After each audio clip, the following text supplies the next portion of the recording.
Assalamualaikum warahmatullahi wabarakatuh.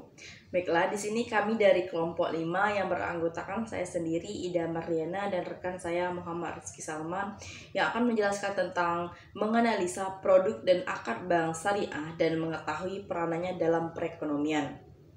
Sebelum saya menjelaskan produk-produk apa aja yang ada dalam bank syariah ini, saya akan menjelaskan terlebih dahulu. Bank syariah ini menjalankan operasional kegiatan usahanya dengan melakukan penghimpunan dana atau produk giro syariah, tabungan syariah atau deposito syariah, penyaluran dana atau pembiayaan investasi syariah, pembiayaan modal kerja syariah atau pembiayaan konsumtif syariah, dan melakukan jasa gadai emas, pembiayaan ekspor impor.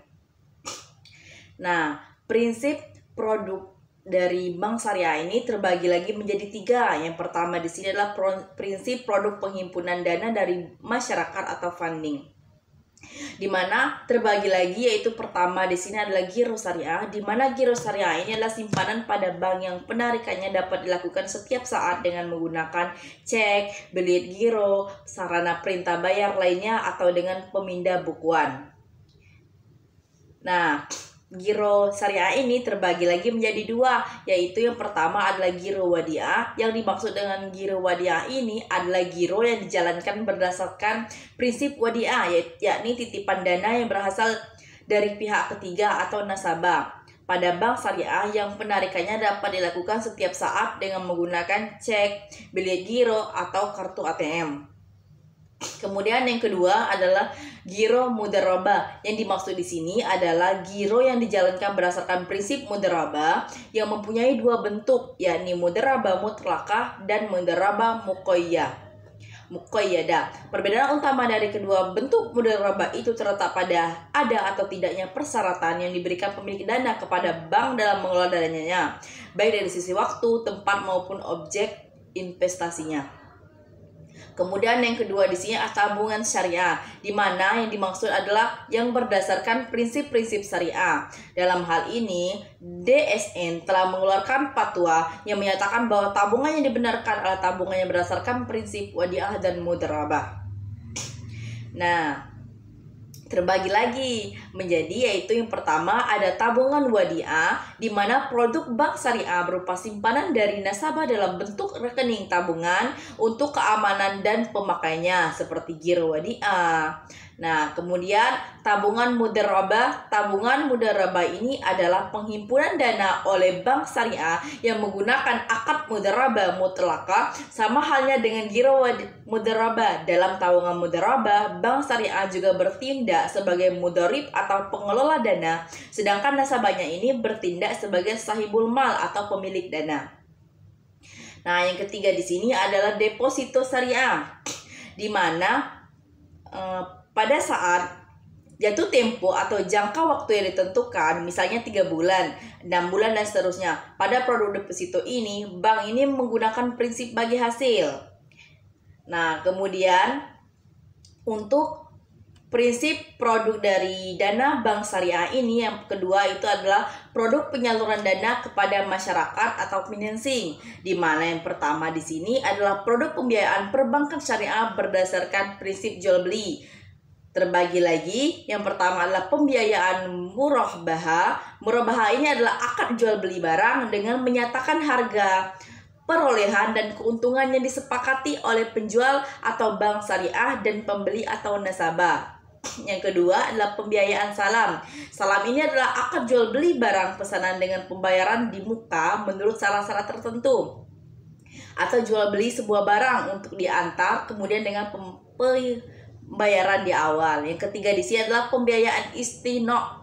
Istisna adalah akad jual beli antara pembeli dan produsen yang juga bertindak sebagai penjual. Nah, cara pembayarannya ini dapat berupa pembayaran di muka, cicilan, atau ditangguhkan sampai jangka waktu tertentu. Nah, yang kedua di sini adalah produk pembiayaan perbankan syariah berdasarkan prinsip sewa-menyewa. Nah, prinsip sewa-menyewa ini pada dasarnya adalah pemindahan hak guna atau barang dan jasa melalui pembayaran upah sewa tanpa diikuti dengan pemindahan hak kepemilikan atau barang itu sendiri. Ijarah ini pun terbagi menjadi dua macam. Yang pertama di sini adalah ijarah yang merupakan akad sewa-menyewa atau pemilik objek sewa atau bank syariah dengan penyewa untuk mendapatkan imbalan jasa atau objek sewa yang disewakannya.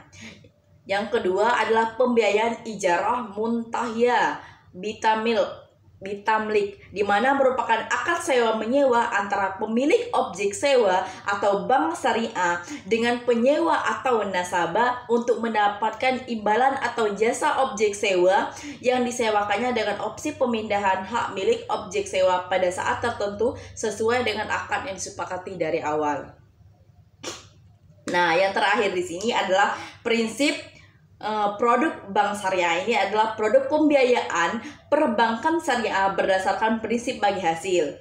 Nah, bentuk akad yang berdasarkan prinsip ini tadi adalah pembiayaan mudarabah. Mudarabah adalah akad kerjasama usaha antara dua pihak di mana pihak pertama pemilik modal atau sahibul mal menyediakan 100% modal, sedangkan pihak lainnya menjadi pengelola atau mudarib. Keuntungan usaha secara mudarabah ini dibagi menurut kesepakatan yang dituangkan dalam kontrak, sehingga apabila rugi ditanggung oleh pemilik modal selama kerugian itu bukan akibat kelalaian dari si pengelola. Nah, akad mudarabah ini secara umum terbagi menjadi dua jenis. Yang pertama adalah mudarabah mutlaqah, yang kedua adalah mudarabah muqayyadah. Nah, yang kedua ini tadi, bentuk akad yang tadi adalah pembiayaan musyarakah. Berarti itu kemitraan dalam suatu usaha dan dapat diartikan sebagai bentuk kemitraan antara dua orang ataupun lebih yang menggabungkan modal atau kerja mereka untuk berbagi keuntungan serta menikmati hak dan tanggung jawab yang sama. Terbagi lagi, musyawarah ini musyarakah pemilikan dan musyarakah akad. Kemudian yang terakhir adalah itu produk pembiayaan perbankan syariah berdasarkan prinsip pinjam meminjam yang bersifat sosial, di mana adalah qard adalah pemberian harta kepada orang lain yang dapat ditagih atau diminta kembali, atau dengan kata lain kita meminjamkan tanpa mengharapkan imbalan. Produk ini juga digunakan untuk membantu usaha kecil atau keperluan sosial. Dana ini diperoleh dari dana zakat, infak, dan sedekah. Nah, kemudian yang terakhir adalah produk pelayanan jasa. Prinsip ini meliputi seluruh layanan non-pembiayaan yang diberikan bank. Bentuk produk yang berdasarkan prinsip wakalah, kafalah, sar, hawala, dan ron.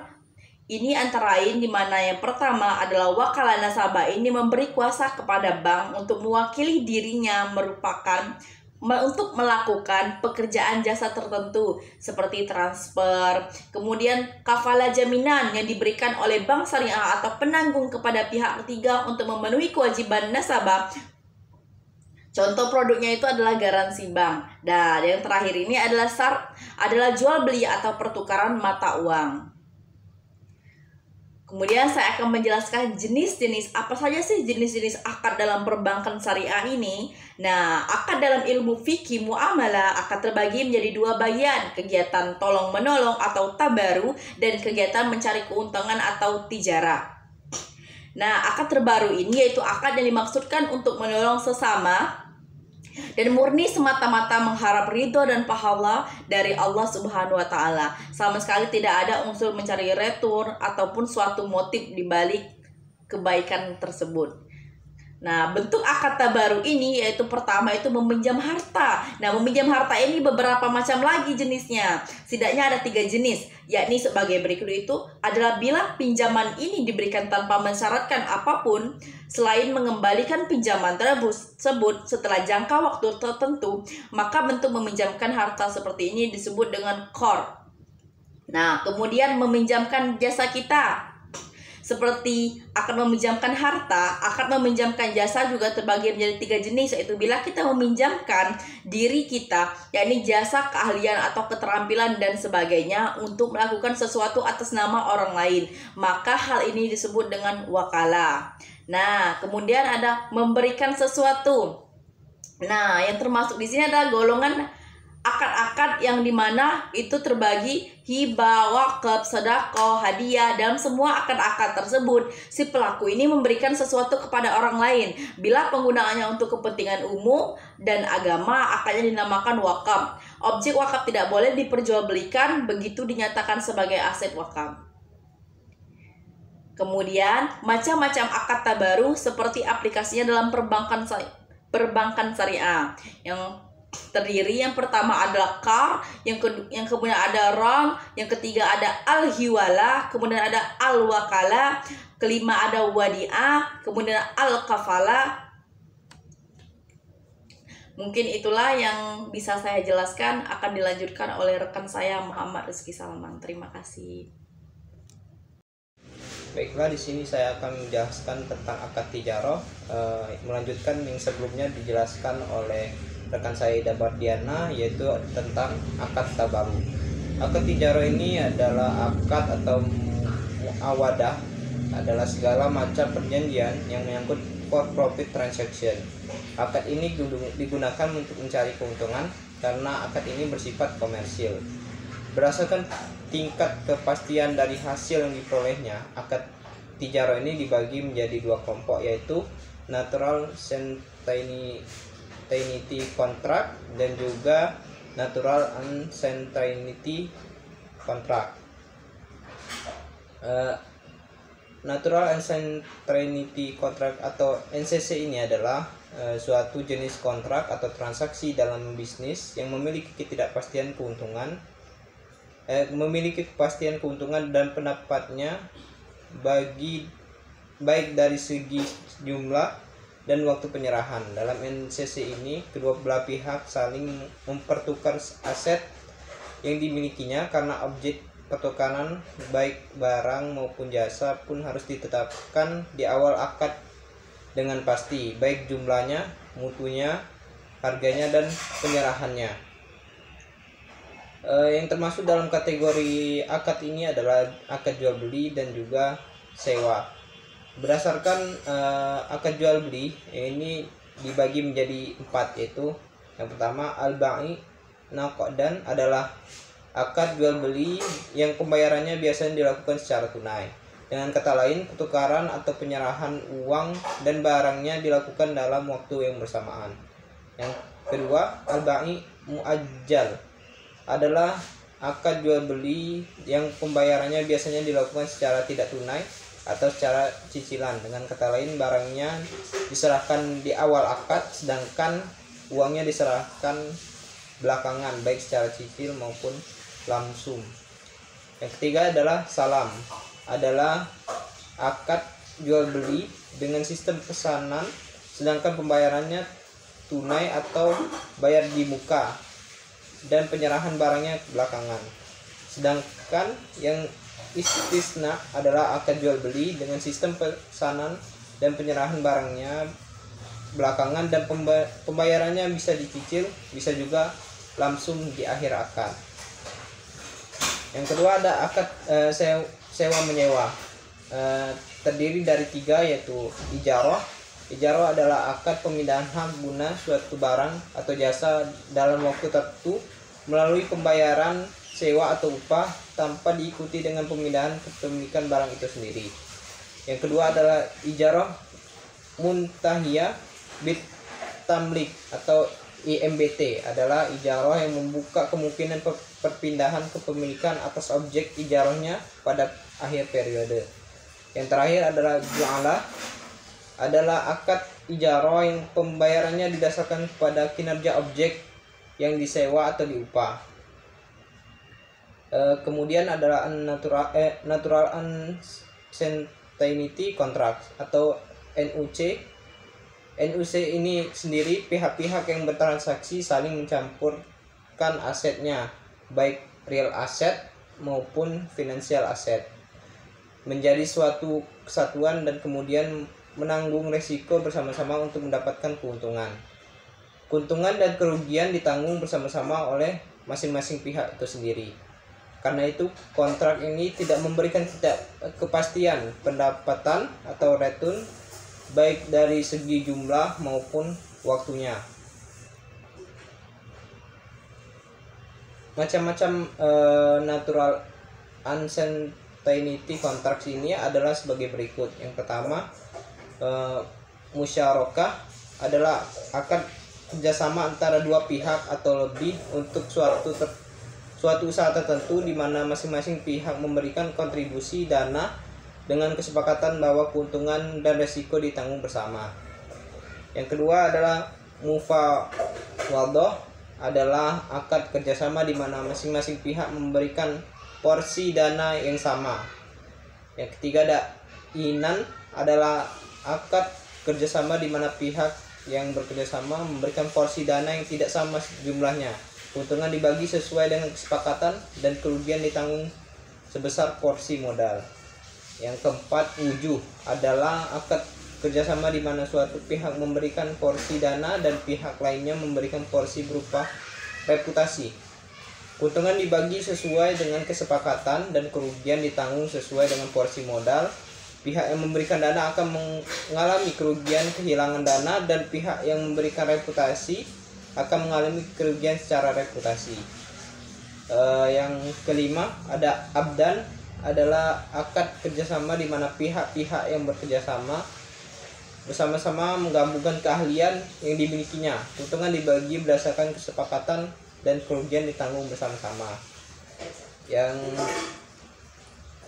selanjutnya, mudharabah merupakan akad kerjasama di mana satu pihak menginvestasi dana sebesar 100% dan pihak lainnya memberikan porsi keahlian.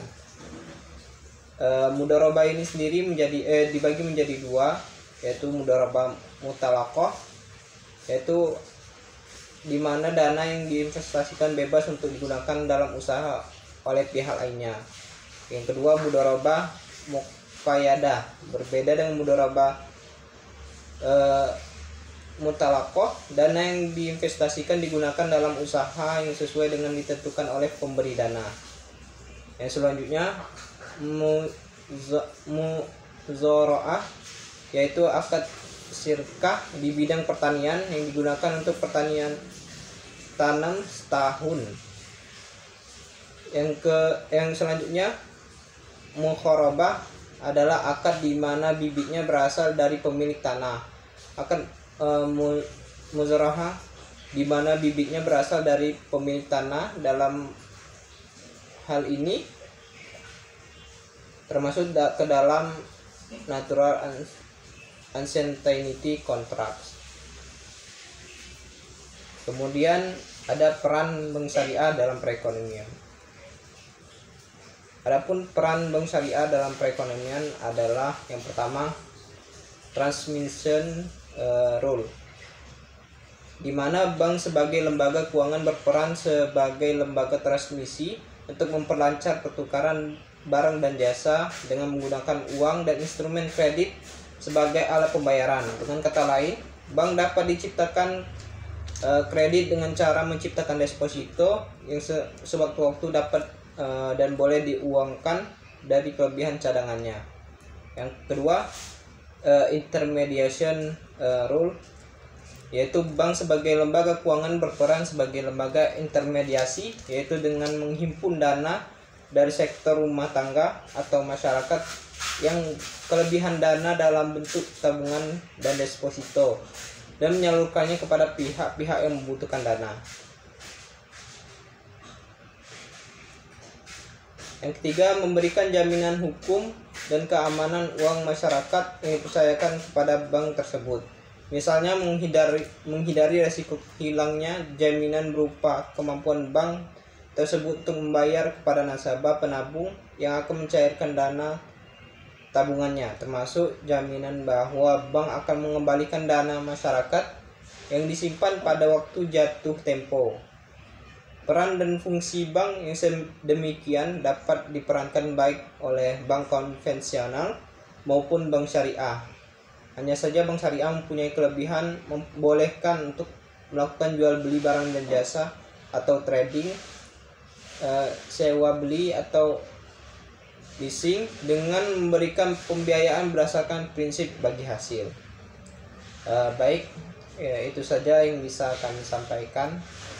Lebih dan kurang saya mohon maaf. Kepada Allah saya mohon ampun. Billahi taufiq wal hidayah. Wassalamualaikum warahmatullahi wabarakatuh.